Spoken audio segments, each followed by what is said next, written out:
President's Day here in the US, but you know the rules here for what we're drafting every single day or every single weekday in the big board and underdog. We take no days off. What would the presidents want me to do? They'd want me to work real hard. They want me to build a perfect team. So that's our goal for today here on President's Day, to draft a big board team and to make it perfect. Now, what does perfect mean? I don't know, probably a zero RB thing. Probably zero RB in a team that I like, filled with guys that I like. But we're going to find out what perfection is. I am already in a draft room here. Of course, the big board, 200K to first place. The preeminent tournament here, pre-draft. Of course, some other sites out there, drafters doing their own version as well. Definitely worth spending some time on there too. But underdog, I'm still very much in my underdog. Excited to be here. Excited to be looking forward to 2024. And of course, we're in the 3 hole here, so that doesn't hurt my excitement too much either. Shouts to chat. Appreciate all you guys being here on this fine day off. Today is a holiday, not for everybody, but it is for a lot of people out there. So if you are off today, kudos to you. Hope you're enjoying your day. If you are like me, you probably have a child who's off from daycare as well. And we persevere and we do everything, even when we have a lot to do for work. CD Lamb, Tyreek Hill, Jamar Chase, all on the board. Which one do I want the most? Probably would be CeeDee Lamb out of this group for me. I think Jefferson is one that you maybe talk me into here and there, but I'm happy to get CeeDee Lamb the 3 pick, and we'll see what else we get. Of course, CeeDee Lamb going here. Would expect that I might want to get Dak Prescott later. Brandon Cooks, definitely a shot, I guess, that we could add him to the stack at the 100 range for a little bit cheaper. Some chance as well that Dallas is upgrade that receiver spot outside of CeeDee Lamb. Some reports, Brian Thomas linked a little bit loosely to the Cowboys, a guy that probably would be immediately stepping into a role that would be very similar to what he had in college with CeeDee Lamb playing the Malik Neighbors role for him. But I think CeeDee Lamb, to me, a player that even if they do bring in an alpha targeter, or even if they do have somebody who really upgrades in that wide receiver core, well, what we saw from CeeDee Lamb last year, and frankly from this offense, where there were a lot of concerns for me, Mike McCarthy, Brian Schottenheimer, I really just don't have those concerns anymore. I think for whatever it's worth, those guys have been donkeys historically. We're definitely donkeys in the first half of last season, but then the pass rate over expectation kept soaring and things looked better. So the defense will probably get worse as well. Another positive sign for CeeDee Lamb. And that's my justification here for taking CeeDee Lamb at number 3. 3 holes a pretty good spot. I agree. Can we really call it a perfect team unless it's a hyper fragile build of old running backs? I think not. I guess that is the one thing I have going against me here for this draft, is I'm not likely to take a bunch of dusty old running backs. Though we'll see. Again, some of these dusty old running backs are now very cheap for roles just because of the fact they're going to be free agents, or people don't know if they're going to get cut or not. So the Austin Ecklers of the world, the Joe Mixons of the world, those guys, especially Mixon, not the most fun. I faded Mixon pretty heavily last year, and frankly, he did okay. I think for Mixon, whatever it's worth. Terrible human being, it seems like, based on everything we know. Also, really no juice left. Under a 10% avoided tackle rate is really something that shows you a guy at running back just doesn't have a lot of shiftiness left in the tank, but whatever. These guys can have value. They're just priced correctly. Drafting Brees, if he falls past 7, the wide receiver quality drops a bit, and I think he has legendary upside. I love that Corain has now gotten his brand to be fully capitalized in these kind of situations. But yes, look, I got Brees past 7. I think makes sense. I'm also okay with Bijan. I'm okay with Gibbs. Really, there's nobody in the first round that I look at and go, all right, I really don't want shares of this guy. McCaffrey, even, like if you get the 1 hole, I think you have to get some shares, even if you don't end up with a full 8% or more, that you could get having this 101 drafts for yourself. I think the second round is where it starts to get a little bit questionable for me, where Jonathan Taylor, just think a full year of AR being there is not going to be great for him. I do expect to be more efficient with the RPO cooking and all of that. But I do think for Jonathan Taylor, he's the one where there's a little bit of a fall off here. And for Kyren Williams, we vocalized some of the concerns for him as well. The fact they could bring in a pass catching back, or just somebody who takes away from the Christian McCaffrey-esque workload. But I really feel like for me, Amon-Ra, Puka, AJ Brown, who I'm really trying to train my brain, not be mad at him for the second half of last season. Garrett Wilson, I think, is maybe the one receiver where I'm like, in the first round, that I'm a little bit iffy on. DJ Moore would not have minded today. He's the man in the thumbnail, of course. Never have an issue taking a guy in the thumbnail and making the content line up beautifully in that way. I was hoping that there'd be a shot that maybe I get a DJ Moore, Caleb Williams stack today, because that has evaded me so far, but not seeming like it's going to be the case. Miles Sanders, crazy good value late. I don't know that he's a crazy good value, but he does benefit from the chance that new coaching staff comes in, thinks that he's the guy. And right now, with where he and Chuba Hubbard are priced, like they're 80 picks away from each other. So they probably just shouldn't be that far apart. Ambiguous backfields is a thing that sharper players have always talked about. Mike Leone, I think, has pointed out a lot of things with the ambiguous backfields in the past. But I would say for me in particular, it's been a priority to be mindful of those price points. And just the coaching changes, because right now in the big board, guys are priced like they have the exact same role last year. They're going to have it again. And as we know in football, it's never really the case. All right, let's see what we're going to do here. Josh Allen on the board, not my favorite pick of this range. Stephon Diggs, an okay pick. Tank Dell, an okay pick. Saquon, not for me. I guess there's a faint shot that he could end up in Dallas. Don't know how they would afford him. God, do we just go to Diggs here? It's either Diggs or Tank for me. I think it's Diggs. Think it's Diggs, and we'll see what happens with Josh Allen here. Oh, why is this locking up? All right, there we go. I'm like deeply worried about my connection today because ever since we've had Fios put in, I don't know if any of you guys have had the same issue. Fios is just like a pain in the ass with like the self-organizing networks in your Wi-Fi.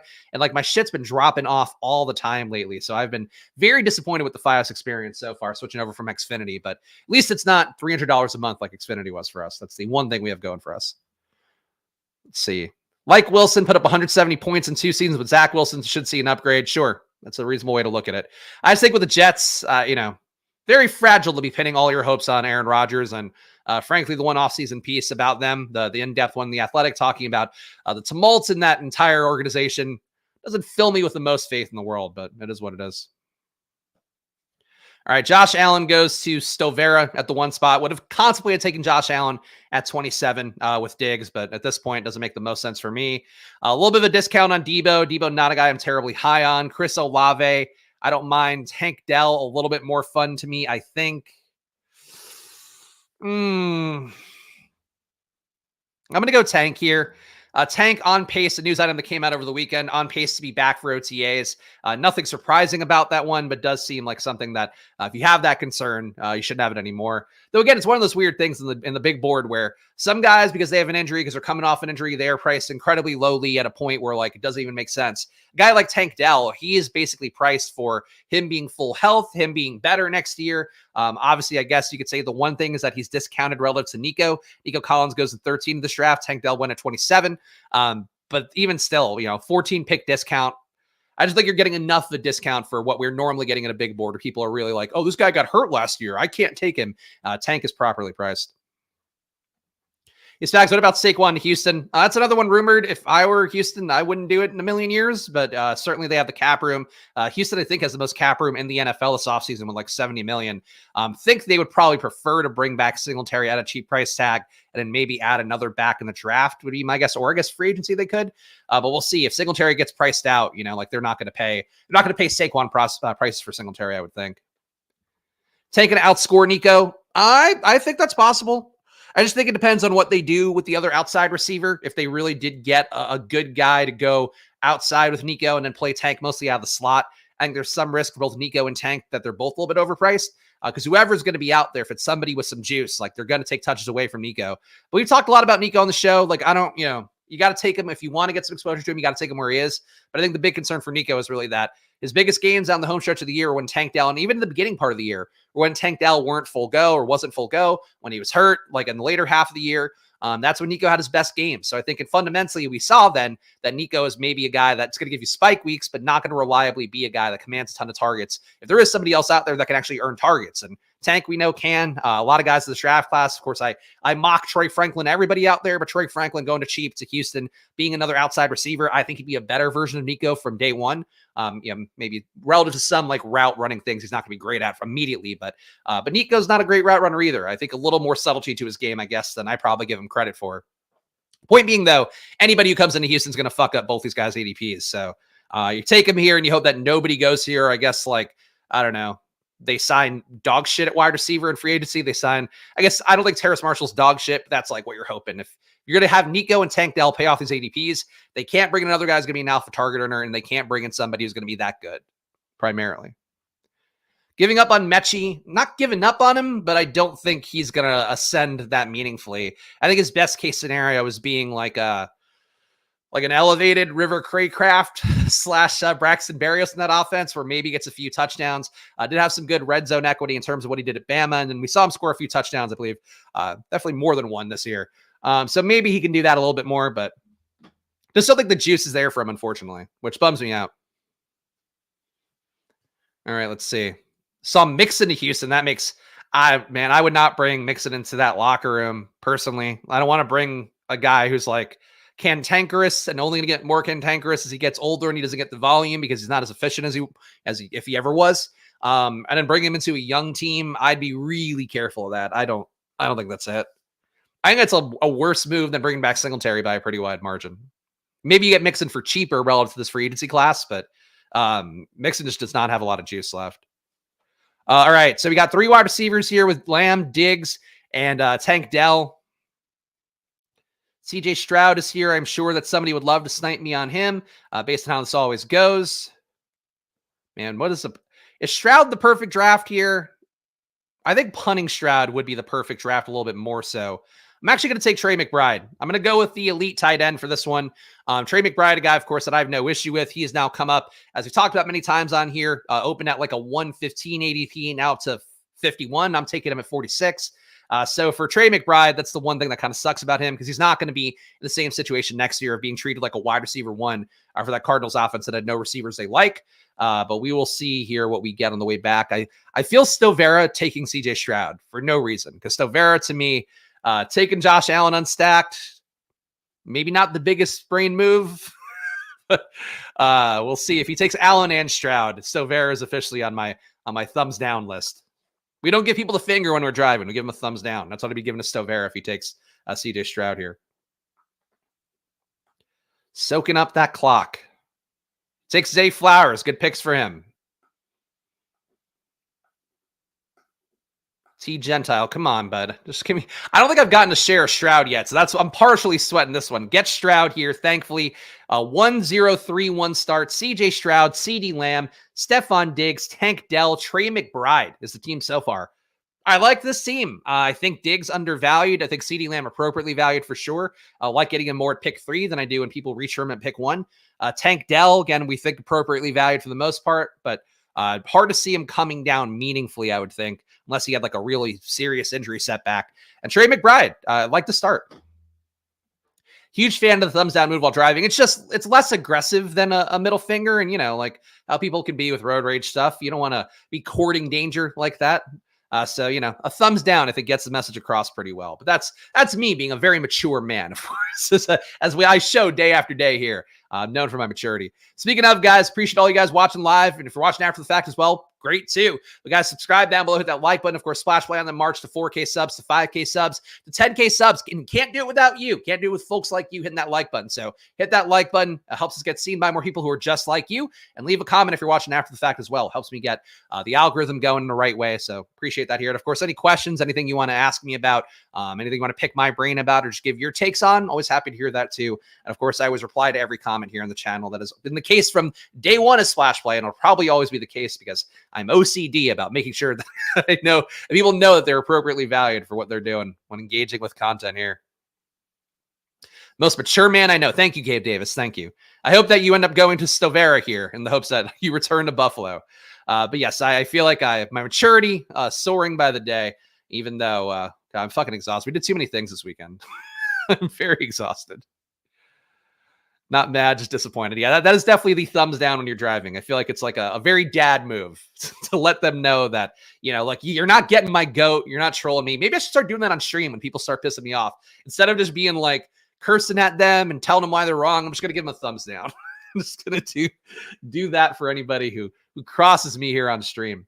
Romo Dunze goes at 57. Still, again, really feel like his ADP should be coming down a little bit more just because of the fact that we really need to see athletic numbers for him to feel good about it. The biggest takeaway from Romo Dunze is that the fact his offensive coordinator at college is now going to be at Seattle. That's the biggest thing to take away from me. That's why I think DK Metcalf, not a guy I got in this draft here, took Tank Dell over him. DK Metcalf at 32, I think, should really be the big winner from Ryan Grubb, the former coordinator of University of Washington. being now the coordinator for the Seattle Seahawks. I think will be a very good thing for him. And Seattle, too, one thing that I had worried about, I don't think I mentioned it last week, Geno Smith did have his contract not picked up, but basically didn't get cut before a time period where they would have to pay him $13 million. So not a guarantee he's going to be the starter, but it does feel like it's going that way. So one take that I have to take away for myself. Make the case for Trey. I don't get it given a situation.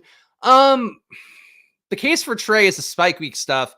I guess for him, he's younger. He's definitely going to be on the field a lot. The main thing that I don't like about Trey is that I think they bring in, much like I talked about with Houston, I think they bring in a wide receiver that really does upset the equation a little bit, where he was getting 10 targets a game, 15 targets a game, because of the fact that he was the only guy out there that could run routes, get into space, and catch a ball. It's not going to be the case this year. Like, they're going to bring in somebody who's better than Marquise Brown, who's better than Greg Dortch, who's better than, whatever flotsam they had, the Rondale Moores of the world they have in the Arizona Cardinals wide receiver core.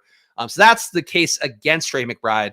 But I think for him, it's still like, let's say they bring in Marvin Harrison. Marvin Harrison's going to get a lot of attention. So Trey McBride's still probably going to give you some spike week days where he gets you 8 to 12 targets, I would guess. Maybe not the highs of like 15 that he got this year, but that's the case for McBride, is that either they don't upgrade the situation somehow and he ends up being basically the wide receiver one again, or they do upgrade it and he gets more efficient as a result while still playing the same amount of snaps and being out there a good amount. In an Arizona offense that, frankly, was like a lot better with Drew Petzing kind of running things there than I would have ever thought possible. So that's it. Audric Estime sucks. Oh, Chris trying to get my thumbs down already. But no, I know you're trolling for your engagement bait trolling. All right, so we got CJ Stroud here. Dak would make sense. I think a running back makes sense as well. Could try to play Brian Thomas too. Tyjae Spears is the guy I want to get exposure to. Kind of think his ADP is really, it's not frothy. Could go down if they bring in another running back, but if they don't, there was an ESPN article over the weekend hyping up Tyjae Spears and Roschon Johnson. Of course, two guys that I liked a lot last year, Roschon particularly in the bag for, but two guys that they expect to be breakouts this year, which kind of means I think they're just spouting back team speak / whatever the front office guys are talking to kind of speak. So Tyjae definitely a guy I expect to move upwards. Derrick Henry very unlikely to be back in Tennessee.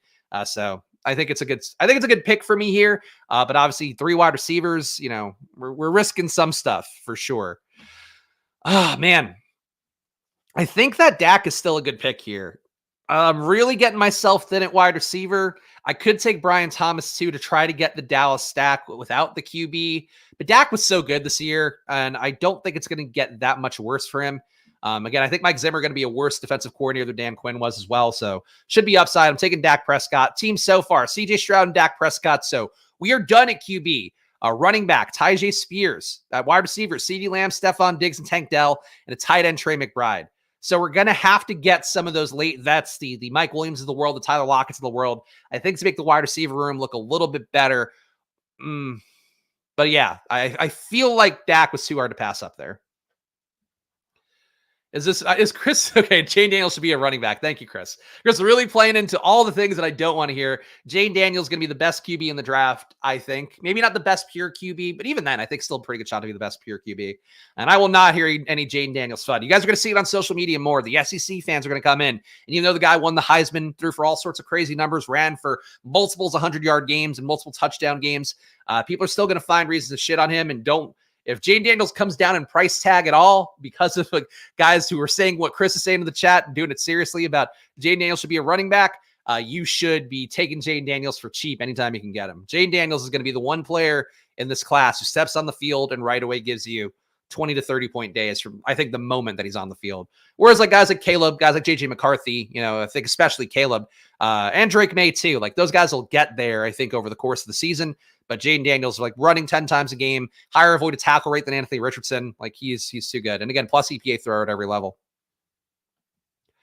Brian never had 15 targets. He had double-digit targets in all of 2 games. I'm fried bologna. I'm not going to like nickel and I don't want to get into like the exact inertia. The point is that he did have, first of all, I actually don't even think that's true. I'm not going to go through game logs to argue with somebody in chat, but like he had really good games. If you don't like him, don't fucking draft him. I think I made the point well enough already. Jordan Love goes at 83 here to the Liberator. A sex pillow, and hopefully a competent drafter as well as the Liberator in the 11 hole. Interesting start for him. Basically, all the guys that fell apart last year and didn't do enough lost a lot of opportunity, and then 2 really high upside running backs. So If these guys are better next year, if Jalen Waddle, Devontae Smith, and Calvin Ridley are better next year, his team will look pretty good. And if not, he probably spent too much running back capital on those two guys and Josh Jacobs. But there we go. A little thin at wide receiver to start, but there are values you can take later. Probably a 9 wide receiver build. I don't really think I ever do 9 wide receiver builds. I think 8's enough for me usually. And again, we really do like these are very high upside guys at the first 3 rounds for me. So I still wouldn't do that. Probably not definitely not a 6 wide receiver build. Definitely not well, I think it still could be 7. But I think the 3 are strong enough. I don't know. People may feel differently. You look at how players in college performed against the varying levels of competition they faced. I don't want to. Adam asked me a lot of similar questions, but anything that cuts your sample size down further, you don't really want to do. So no, I don't do that. You want to have the full 13 games they got and be able to read it off of that and then see things. So you could chop up parts of the field that a QB attacks, things a running back does in the pass game. Like you don't want to then try to go to a 4-game sample size because then you're just getting even less, less ability to kind of get a read on the overall picture. So anything that shrinks your sample size for football in general, you just shouldn't do that much, which is one of the biggest flaws of people's processes in football too. Is like they'll look at, 2 weeks of stats, 4 weeks of stats. The Broncos defense, probably the best case where definitely some Sklansky bucks, they're going against the Broncos D this season a few times. And then at a certain point, the Broncos D once again was shit because they never really got better. They were just still kind of the same crappy team that gave up a lot of downfield production.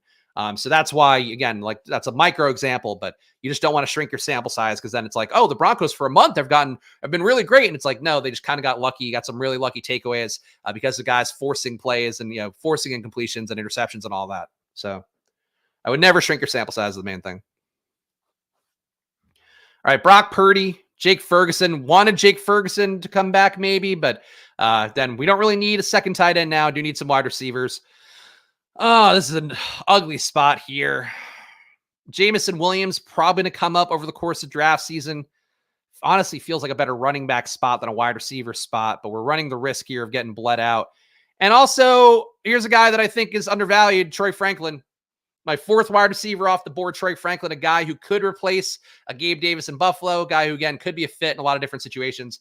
I've not been able to get him at his ADP in a while now, so I'm taking him at pick 94 here, and I think he's got more upside than everybody in this range. I think he's got more than Sutton. I think he's got more than Deontay Johnson and Arthur Smith offense. Jamison Williams, if he takes a leap and is a much better player than he was this year, maybe. I think I'd rather have Troy Franklin personally. And only ADPs or any ADPs you are ignoring and scrolling down early for? Not really. I'm kind of trying to take guys at face value a little bit more for the most part. I don't think the scroll the F down that the Badge Bros have coined and obviously have been very successful with in the Battle Royale tournaments. I don't think you want to do that necessarily quite as much, especially at the rookie big board this year, the rookies and the big board this year, where these guys have gotten appropriately priced pretty fast. Estime, we've seen come up. Jade Daniels, we've seen come up pretty fast. Brock Bowers came up from the hundreds to where he's going the 70s, right, like pretty fast. So there really hasn't been a window where it's like I'm going to scroll down and get these guys because they all kind of land where they're supposed to for the most part. All right. I like Troy Franklin too, but haven't been able to get him. Yeah, people like Troy Franklin. I think there's been a lot of steam on him, and I was probably too early with my steam on him. All right, so we have Houston, Dallas. What makes sense here? I don't mind Jameson at this point, and I wouldn't mind Jalen Warren, honestly, either at this point, just to get a second running back in. It's got some value. I'm going to take Jalen Warren here. Could make the case to take one more receiver, but frankly, this pocket wide receiver, I guess, to answer that question that just came out of chat, this is a pocket receiver that I don't really want to hit right now. I'm okay with Dobbs. I think he's probably appropriately priced, but he's the one wide receiver in that group that I think Watson's good. I mean, look, I'm in the bag for Christian Watson, but if he can be healthy, he hurts Dobbs. If Jaden Reed makes a leap, he's going to hurt Dobbs. And Dobbs to me is just like a dude. I think he's the most just a dude in that entire pass catching core where Wicks, I believe, is better. Musgrave, I think, is better at tight end. So to me, like Dobbs, that's part of why I'm not dying to get wide receiver at the spot. What about Gainwell? Taking him early. You don't have to take him early. You can take him at pick 200, but I think he's a fantastic steal at pick 190, pick 200, because again, DeAndre Swift not under contract right now. So I would assume that the Eagles don't want to pay DeAndre Swift. I don't think he did enough to bring him back. And I imagine he might want more money for himself. Swift actually, so we've talked a lot about Houston, the running back thing, people linking Saquon to them and all that. Houston DeAndre Swift would be kind of fun, actually, especially if they gave him the run and like actually gave him all the opportunity that he doesn't seem to get in terms of the pass game work and all of that. I think that would be a fun location for him. But yeah, for me, I think Gainwell's really undervalued right now. Gainwell could be the bell cow back for Philadelphia, and he's going. I mean, he almost didn't go drafted. I think on our Friday draft he did here on stream. So I think that Gainwell's not appropriately priced, which is odd because there's only like a few guys that you look at and you go like why is his price not reflecting the situation? Because everybody else is like, oh, the star running back could leave, so Chase Brown is up at 104 because Mixon's likely gone.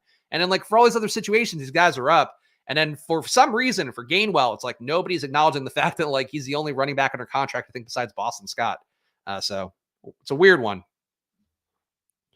Just a dude in the world, that's all that Dobbs will be. Okay. It's fair. Look, we all got to have our takes. Grab Gainwell in the 19th round of draft of the weekend. He's too cheap. Yeah, if you have like a 6 running back build and Gainwell's there, I'd make it 7 almost every time. I think he's just way too cheap right now. And once people do catch up with that, like his ADP probably comes up easily to the 140s, 150s. If not, 100s to 120s. So I think that's, to me, like Gainwell's just one of the most mispriced guys. Besides some injured guys, like Hockenson at 107. Hockenson probably still shouldn't be going here because best case scenario is he's out the first 2 months of the year, then comes back in for like November. So you're going to miss at least half the year for Hockenson. More likely, you're going to get him for a couple weeks of the playoffs if you're lucky. So, but yeah, outside of injury, Gainwell might be the most mispriced guy, I think, in the entire draft. Yeah, that's true. Even if Gainwell's a backup, probably a good price to grab him as a handcuff. And an ambiguous backfield, too. Obviously, Sirianni's still there, but you do have Kellen Moore coming in. Kellen Moore could fall in love with Gainwell and go like, oh, he's what I thought Eckler was going to be before Eckler kind of was hurt all year and wasn't very good when he wasn't hurt. So that could be a thing that happens, too. Trevor Lawrence goes here. All the Trevor Lawrence fans, sure, still dying to take him in the 50s, but probably more appropriately priced than the 111s. Or 110 range, rather. All right, so let me read the team here. I'll try to wrap my head around what we can do. CJ Stroud, Dak Prescott at running back, Tyjae Spears, Jalen Warren, CeeDee Lamb, Stephon Diggs, Tank Dell, and Troy Franklin, along with Trey McBride at tight end. I like the base here. It's just a matter of what we're going to put around this. So Singletary coming back, I think this is a pick worth taking for me. Devin Singletary, again, can correlate with Stroud, could also land himself a better spot in free agency, where they pay him a lot of money and kind of have to chase that because of the fact they're paying him so much money. But I think he's most likely going to come back to Houston, would be my expectation. But a 2-3-4-1, so we're pushing it at wide receiver for sure, but I'm not going to sweat it too much. Dalton Schultz would make sense for this team as well, though he might not be back in Houston too. Don't mind him. Marquise Brown, free agent, could be anywhere. Is Marquise Brown going to go somewhere good? He's just been hurt for so many years and been useless for so long that I don't really see him as a guy I'm dying to get. I'm going to take Marquise Brown. I don't love it, but I think he's probably undervalued for a wide receiver 5. So we made 2 picks here, added CJ Stroud, Dak Prescott, Tyjae Spears, Jalen Warren, Devin Singletary, CeeDee Lamb, Stephon Diggs, Tank Dell, Troy Franklin, and Marquise Brown at wide receiver, and a tight end, Trey McBride. Is this a perfect draft? No, but I like this draft a lot. And frankly, Marquise Brown, if the Cowboys did move on from Cooks, they probably could get Brown for cheap. I don't know what Brown's contract's going to be this year. Like, does he get the Christian Kirk deal just because he's fast and has shown something in the past? Or does he get squeezed out because of the fact that there's a lot of good rookies to go to? Even the rookies that aren't good, like guys like Keon Coleman, I don't think are very good. He's still like 20, going to be 21, and he's a big-bodied guy who people are going to talk themselves into a little bit. So, like, I wonder what's going to happen with Marquise Brown, but I'm pretty okay with him at this range. I'm talking myself into it, but Quentin Johnson's going to go 122. Like, I think Quentin Johnson's a little bit undervalued, but he shouldn't go ahead of Marquise Brown, I don't think. Feels like a spots reach for your guy, Ladd. I would, as you know, Adam, I would only take Ladd if he is Ladd McConkey, if he is safely 10 picks behind ADP, and if there's nobody else left in the world. But look, he's one of the guys in this class that people are really squinting their eyes to try to get to in the hopes of being this year's Puka. And he's one of those guys that could be it, I guess. 22 picks after ADP. It's good practice to take guys you don't like after ADP, a fine pick. That's, yeah. Jeff's seeing it exactly the same way I do. Again, Marquise Brown, to me, not a priority guy. Really feel like his entire Arizona stint was just like a worthless time frame. That proved he's not a wide receiver one. But, I know we've talked a lot about our guy Gabe Davis potentially leaving the Bills. If you did see Gabe Davis leave the Bills and he got a big deal in free agency and they didn't take a Troy Franklin type, or I guess, one of the other receivers who maybe does some similar things in the class, maybe they do end up with a Marquise Brown for cheap or cheaper than other guys. That's the hope, I think, for Marquise Brown, is that he goes somewhere and is the wide receiver 2 where he can just kind of get easy targets downfield away from an actual stud target earner. Because Marquise Brown is not a stud target earner. I think we're pretty confident in that. Could see Hollywood being a KC target. Maybe. I mean, that would definitely be a nut outcome for him. That would probably drive Rashee Rice down quite a bit, which is what we're waiting for. But Rashee Rice still at ADP, my least favorite pick, because I think he falls. I think by the time BBM is out, something happens with the Chiefs, whether it's drafting somebody, whether it's bringing somebody in, where like Rashee Rice should be in the 50s, I think.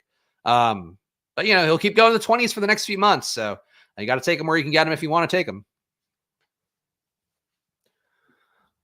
Mo here loves Zamir White. Look, possible that he gets the work. I think it's more likely Josh Jacobs comes back there. I think that the Raiders saw enough last year with, we'll see. It's a new front office, so maybe not. But I would think that if I'm them, I think you run it back with Jacobs and Adams for one more year and hope that Antonio Pierce just doesn't completely go to shit. And at what they saw last year was a sign of what they can be in terms of like the team coming together a little bit more around Pierce, and certainly him knowing to feed the star players to keep him happy. I think those were two things that would positively affect Jacobs and Adams wanting to return.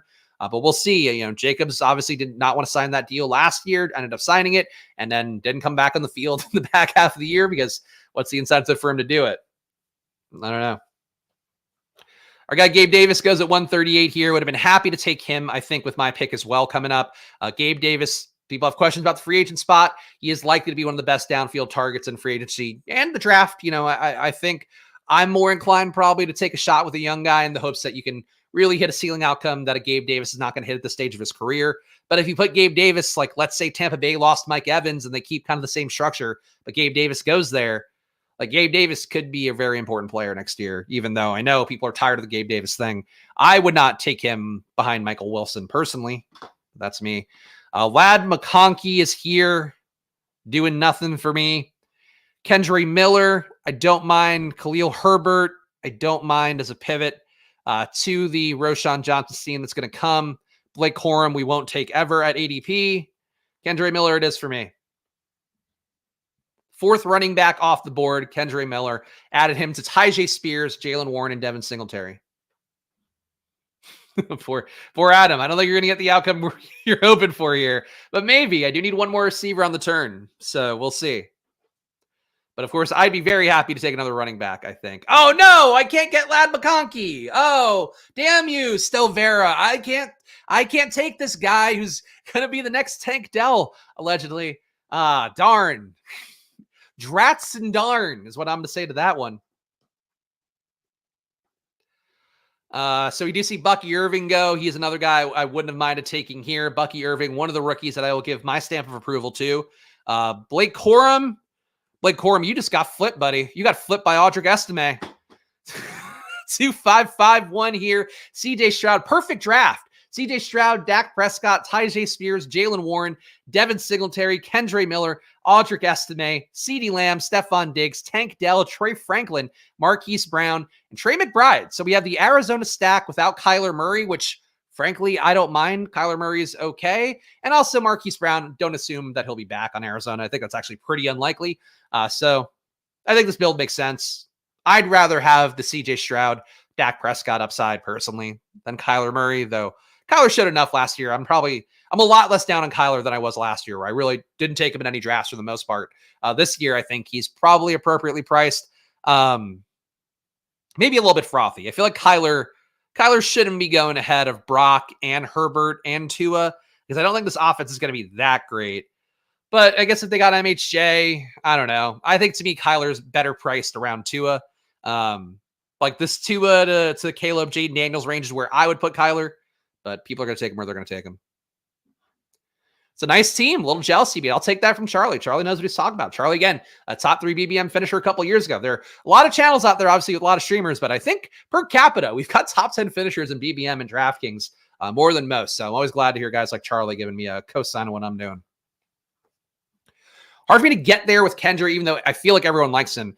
I mean, look, so here's the thing with Kendre is that he had a really bad run out in terms of like his injury situation. He had a pretty good run out in terms of like he could have won that role. If he had played when Kamara was out, if he had played throughout preseason, it is something that I've talked about a lot here. Kendre Miller was, I think, last year a very informative play where because of the fact that so Kendre basically started the year, wasn't available in training camp for a large portion of it because he was recovering from the MCL strain or tear, whatever it was that knocked him out of TCU in January. But basically, wasn't there for the entire training camp. Then he could have theoretically, if he had been there for training camp, could have earned the role at the beginning of the year when Kamara was suspended. But instead, Jamal Williams got the work. Jamal Williams then got hurt. Then we had the weird Tony Jones thing. So Kendre had a bad run out there because he wasn't healthy to take advantage of the opportunity. Then when he was able to get back in, Kamara was back in. He couldn't get the work. When Kamara got hurt again, Jamal Williams got hurt again. And then Kendre finally had some usable weeks in the back half of the year. But I think for Kendre, he's coming into a situation where Kamara, a very likely cap cut. Jamal Williams not likely to be there again either.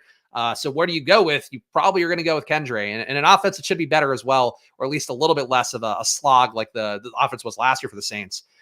So I think for Kendre, he's got a lot of juice, high avoided tackle rate guy, showed a lot in the pass game last year. So to me, I think that his proper price sag, I don't know that he should go ahead of Ford. I think he's correct there. I think Kendre and Ford should both be ahead of Jonathan Brooks. I think they should also both be ahead of Chuba and ahead of Ty Chandler. I think the appropriate price for Kendre and Jerome Ford is going to be, I think they should be ahead of Zamir White. Because Ford is likely to benefit from Chubb potentially being a cut candidate or coming back and probably not being ready to go for the first the first 2 months of the season. So I think Jerome Ford and Kendre, to me, two guys I really like a lot in that range.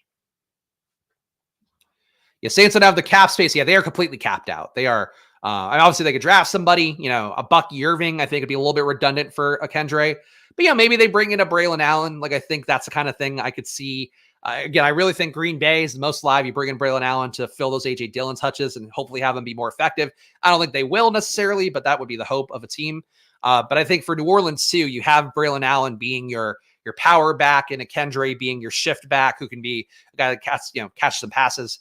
I think that would make sense, but obviously we'll see how the teams go. Need receivers, need running backs as well. Tough pocket for both. Josh Palmer going to be back on the Chargers, but who knows how that's going to look for him. Xavier Leggett, again, I think grades out like an AJ Brown. I'm going to take Leggett here. I'm going to take Leggett. I know that this makes it a perfect draft, but I like Leggett a lot. Ability to play out the slot, ability to play out wide, muscular guy.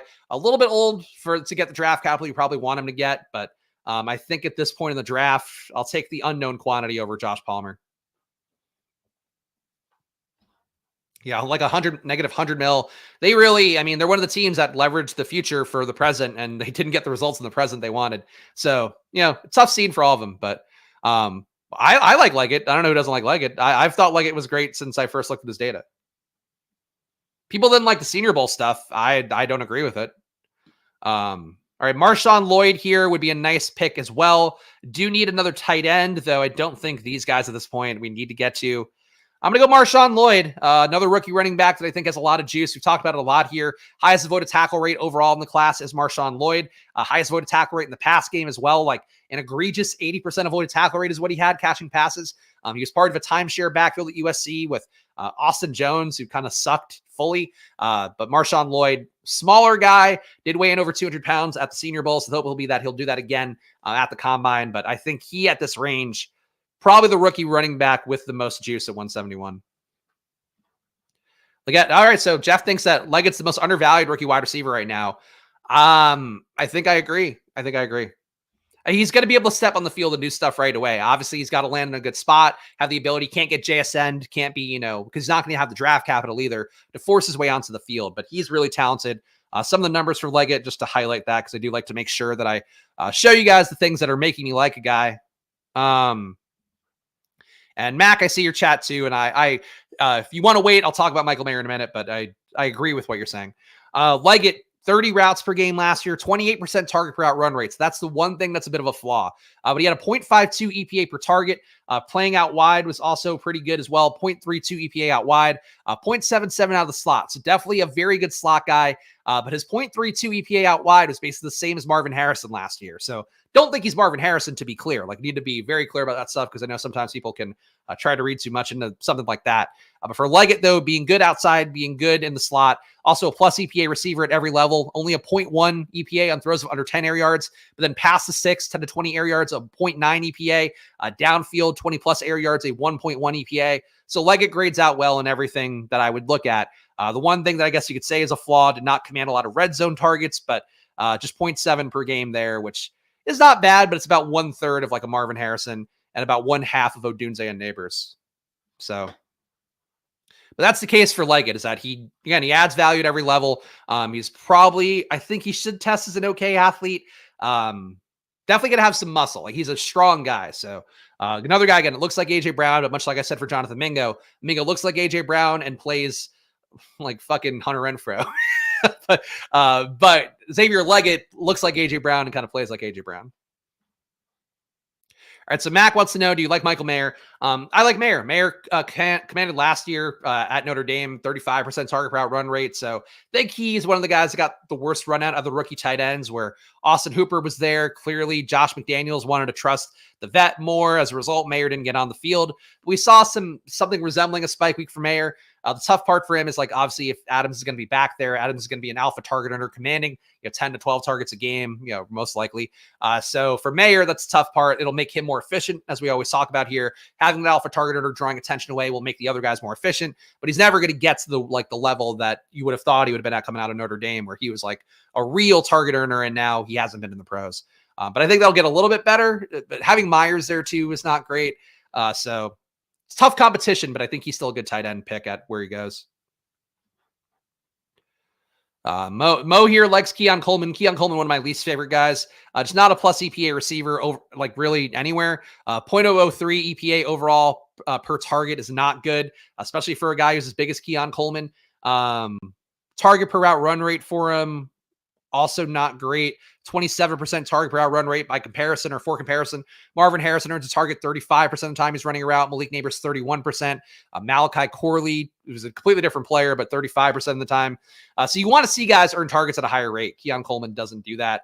And he's also not good downfield, only a 0.09 EPA downfield, which is a fourth of Harrison and Neighbors. Like, Coleman showed nothing in terms of the data. I know some film guys like Coleman, and he's young and big. So that's the positives for him.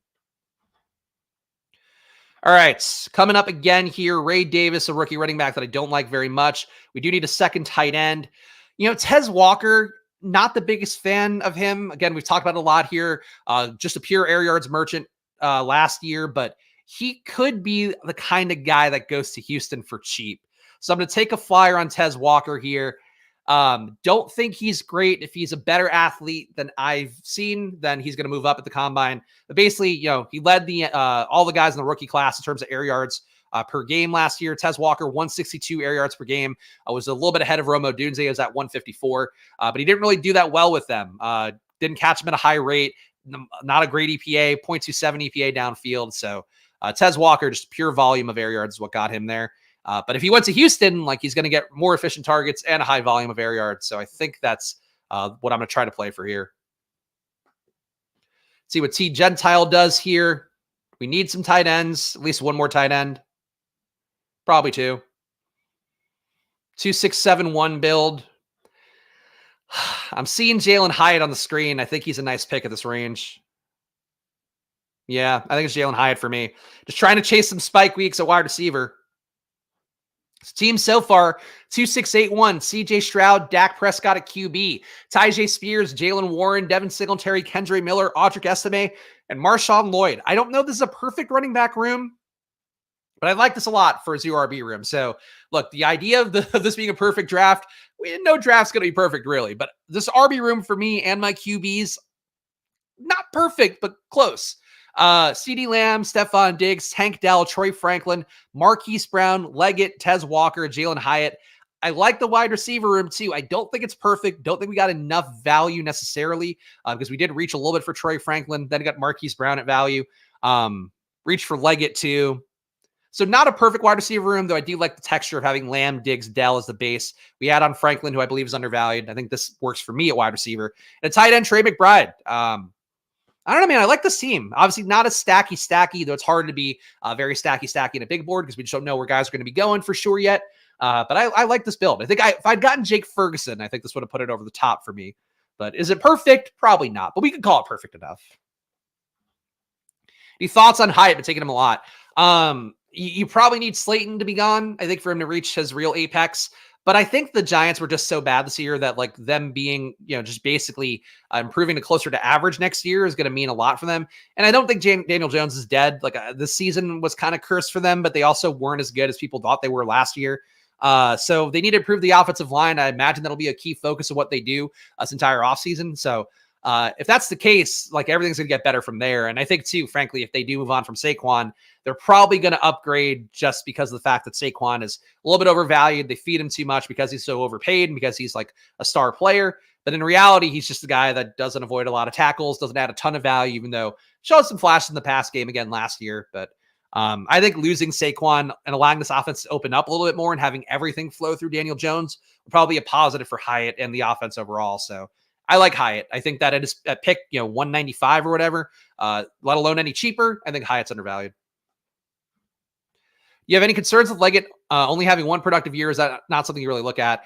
I know people worry about the late breakout age stuff. I try not to worry about that as much. The thing that I worry about the most with Leggett is that he does have only that 1 year and he's 23. So that could affect the draft capital significantly. I think that would be not great for him. But for Leggett, the numbers being as strong as they are with where he goes in a draft, I think are the main things I would focus on for him. And the fact, too, that like he didn't get that Roman Wilson, oh, you're a beast at the Senior Bowl. We love you. Like, you got to take you so early now. Like Leggett's, I think, a better player, definitely a more adult-bodied man to play in the NFL. Not that that's everything. We've seen small guys have a lot of success lately. But I think for Leggett, like he's got a lot of things that I would look for. Quality of competition is maybe the one thing. But even though he played good teams, right? Because he was at South Carolina. It's like he played some real teams. I don't know. I think it's relative to guys at the range, though. It's like it's Leggett. I would take Leggett over Jalen Polk, and Polk goes a lot ahead of him in ADP in terms of these drafts. I would take him out of Tez, and we did take him out of Tez. Brendan Rice is the one late receiver that I think has a lot of juice. Only ran 20 routes per game last year, but a 0.75 EPA per target is really good there. And he was also great out wide with a 0.74 EPA per target. Brendan Rice, I think, is the one guy I would say that compared to Leggett might be a slightly better upside play. Intrigued by Brendan Rice. The numbers that Brendan Rice put up in college, best EPA per target last year overall, best EPA per target out wide. Top tier EPA per target downfield, a 1.1 EPA downfield, on 1.8 attempts downfield for him as well. But the issue is just that he didn't get enough routes. 20 routes per game is hard. Like we talked about earlier, the sample size stuff with Brendan Rice, like he could have just gotten lucky on those 20 routes per game, but he's Jerry Rice's kid. So I would tend to think with Brendan Rice too. Another guy that's undervalued. Let's see what we're going to do here. 3 more rounds to go. Definitely need to get some tight ends, but whatever. Ben Sinnott, very much in play for me at tight end still, even though I feel like the Ben Sinnott hype has not hit a crescendo, or definitely didn't with how Senior Bowl went. But Ben Sinnott to me, a tight end that I think gets draft capital, or, second, third round draft capital. Paul's been scooped a lot of Brendan Rice. I think it's a good pick. 60% Brendan Rice. Wow. Yeah, look, I agree that he's a good play. I don't know that I'd commit to him that much just because you are missing out on some other potential guys in that range. But, I get planting that flag. I think we could take a 7th running back here. I would like to get tight end again soon, but I don't think we need to do it right now. Miles Sanders to me at pick 214. Again, ambiguous backfield. He could win that role. He was ass, but he's now going near Izzy Abanikanda and Madison and Bigsby. I just don't think that's correct. Sanders can fail upwards here, I think. I go Rod Bender here. Nice team, Spags. Just realized I'm in your draft. Team is kind of shit. Okay, good to know. We'll look at Mr. Bass's team and see if we can figure out what he's doing. Or MN Bass. Sorry, not Mr. Bass. Mr. Bass would be the big mouth bass, the singing fish, when you want to address him formally. Oh, that's Mr. Bass. All right, one more pick here. So I think Dulcich is the pick for me. Just think he's a little bit undervalued because of how bad that season went last year. Going to probably be a 3 tight end build for me. So Dulcich will be my tight end to add to the roster. Team so far, CJ Stroud, Dak Prescott, Tyjae Spears, Jalen Warren, Devin Singletary, Kendre Miller, Audric Estime, Marshawn Lloyd, Miles Sanders, a wide receiver, CeeDee Lamb, Stephon Diggs, Tank Dell, Troy Franklin, Marquise Brown, Xavier Leggett, Tez Walker, and Jalen Hyatt, and a tight end, Trey McBride and Greg Dulcich. I like this team. It's like a different kind of team for sure. Like I think we got a mix of like established names and then some rookies that I feel really strongly about. But they still have to do all the shit that rookies have to do to end up being able to pay off that value, let alone get the draft capital to pay off the value. But I like the team. I think with one more tight end here, I'll feel pretty good. And could take Brevin Jordan late and just try to play the outcome that they don't upgrade tight end and they don't bring back Dalton Schultz. But I know that's the most likely. I think I'd rather take Ben Sinnott over Brevin Jordan, but Brevin Jordan had a few nice plays the back half of last year that really shouldn't sleep on. Like Brevin Jordan broke like a screen for a 70-yard touchdown at one point last year towards the tail end, and I'm like blown away that he was able to do that. Mooney intrigues me. I've yet to draft him. Interesting. Yeah, Mooney, I think that spot gets upgraded. Mooney, though, free agent, so he could go somewhere and maybe be that consolation prize for a team that doesn't get Gabe Davis, doesn't get a Marquise Brown, I guess. So maybe that's the out there. It's tough for Mooney, though. Like it really felt like he was actually very efficient last year. He had a very high EPA last year. And this year, he just kind of didn't do it. Just also didn't have the same opportunity. Was not earning targets anywhere nearly as well, which is going to happen when DJ Moore is there. But like Cole Kmet improved, even though DJ Moore was there. And I kind of think that Mooney went the wrong way. So you never know. Could land in a good spot. But I kind of think he's a guy that ends up falling by the wayside. My inkling would be that he falls by the wayside a little bit more. But it's possible that he ends up with a good situation. Because you got to have a downfield target. Like teams need downfield targets, and he is that. Liberator liberates Russell Wilson. A lot of things tying Russell Wilson to Atlanta lately. We'll see what else can happen there. Russell Wilson in Atlanta kind of wouldn't be the most fun. Pittsburgh as well, a recent rumor for him, though I think Pittsburgh trying to get Justin Fields rumors out there too. We will see. Kind of think Russ to Pittsburgh makes sense to run an Arthur Smithy offense. Though they have been linked to Tannehill as well, so we'll see. But Russ is going to start somewhere, you'd think, whether he holds on to that job or not. Your guess is going to be as good as mine. Does the Liberator only draft 3 QBs?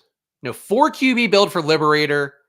Jordan Love, Geno Smith, Will Levis, Russell Wilson. See what MN Bass did for his team. AJ Brown, Jalen Hurts, Keenan Allen, hopefully can do it for one more year. I like this pocket that he hit here. Guys in free agency that could do well. Derrick Henry, Ramondre, not in free agency, but could have a better situation. Again, ambiguous backfield. We'll always highlight those to the point of like saying it too many times on a stream because I think it's very important. Ramondre could be back in that backfield and could be a 20-touch back again, or somebody could come in and completely fuck his rollover. We don't really know yet, but I think at his price tag, taking him pick 82, I think MN Bass did a good job with that one. Eckler as well, free agent destiny, I think could be anywhere. Would love to see him go to Cincinnati. I think that'd be a really good fit for him, but we'll see. Romeo Dobbs, Dallas Goedert for MN Bass, Ty Chandler. Yeah, I think lost the team in the back half a little bit for MN Bass, but I like what you did here for stretches. I think the running backs in particular are a pretty good job. Wide receivers leave a little bit to be desired, but what are you going to do? They can't all be perfect drafts, I know I made it look easier. I put in the headline, hey, perfect President's Day draft, and here we are, the perfect President's Day draft, but they're not always going to be perfect. And our guy Mooney goes to MN Bass as well, so there we go. The Darnell Mooney full circle here of life. We're seeing it right before us. Got one more pick left, guys, so I'll get a little bit of whoring out of the way now. Subscribe down below. Again, Splash Play on that march down to 4K subs, to 5K subs, 10K subs. We can't do it without you guys being a part of it, so please do subscribe down below. Support independently operated channel, of course, where I do the work every day, Monday to Friday, 11 a.m. And, of course, this process here, too. If you watch our DFS videos and you're like, I don't want to watch hundreds of best ball drafts, me doing the best ball drafts now is what makes me good at being able to do like DFS content and showdown content, is knowing the sport like the back of my hand as best as I could possibly do it. So I would say, if you're new around here, came on board during the showdown videos and stuff like that, come on, watch some drafts. I don't expect everybody to watch every draft, but do try to make it easy as possible if you just want to watch the playlist to do that as well. Every draft in reverse order. You can fall asleep to my dulcet tones. to me yelling at people when they snipe me. All right, there we go, Rod. Made Rod feel better about himself. That's all I can ask. They all can't be Abraham Lincolns. That's true. The most perfect president imaginable. All right, Brevin Jordan's here. Again, really think that makes sense. But what if Ben Sinnott were to go to Houston and change the game entirely for that pass-catching core? We're taking Ben Sinnott here. Let's get our guys. C.J. Stroud, Dak Prescott at QB in my final team. Tyjae Spears, Jalen Warren, Devin Singletary, Kendre Miller, Audric Estime, Marshawn Lloyd, and free Miles Sanders at running back. Wide receiver, CeeDee Lamb, Stephon Diggs, Tank Dell, Troy Franklin, Marquise Brown, Xavier Leggett, Tez Walker, and Jalen Hyatt wide receiver. And a tight end, Trey McBride, Greg Dulcich, and Ben Sinnott. The whitest tight end room around. We got it here. And hopefully they'll work out for me. But that is going to call it a wrap here for this draft, guys. So again, come back tomorrow. Splash Play drafts every day. That is the promise here. Doesn't matter if there's a holiday. I'm going to show up and do a draft at 11 a.m. So come along, ride with us here. Follow me at Chris Spags. Follow the show at Splash Play Pod. Some other plugs as well, of course. Go check out Underdog, promo code SPLASH, double your deposit up to $100. If you're a new sign up as well, they'll give you a mystery pick'em with that. So check that out for yourself. Stochastic, if you want to play NASCAR again, I think you can play the slate again. I don't know. But go check out Stochastic, 15% off all their data, all their Sims tools as well. And again, I won in PGA for like the 5th straight week now this weekend because how easy it is with their Sims tool where not enough people use Sims in PGA. So it's not like the biggest wins, but I was, top 100 for most of the weekend, came back down a little bit. Point being though, it's like very easy to get lineups in. So check out that promo code SPLASH on Stochastic. Save yourself 15%. There's also a link in the description if you want to check that too. And of course, probably, we actually did put out a betting video today. Me talking NHL and college basketball, but with our probably data where we track data for the winningest sportsbooks around the world, makes it very easy to get in plus EV bets even when you don't know the sport. And that's really what the goal of the product is, to make it so no matter what you're doing, no matter what games are on, no NBA, you're still getting good bets. So that's what Probably does for you. You use that promo code SPLASH at probably.com/subscribe to get 50% off or get a 7-day free trial by searching Probably on the App Store. Thank you to the Squirt Squad. There might be a few names that I have to add on here actually, and I forgot to do that over the weekend, but we'll do that for tomorrow. So thank you to all these fine folks that we put on the show. Hit the join button now below for $4.99 a month to help me put on the show as well. Get access to me too. Team reviews up to 10 a month if you are a paying member, and other premium perks coming up, including members only drafts and probably some members only streams coming up soon as well. But that is it for me today. Back tomorrow with more. I will see you guys again then. And if you want the audio version, check out Splash Play on your podcast feed as well. Enjoy your President's Day. And of course, good luck. Bye.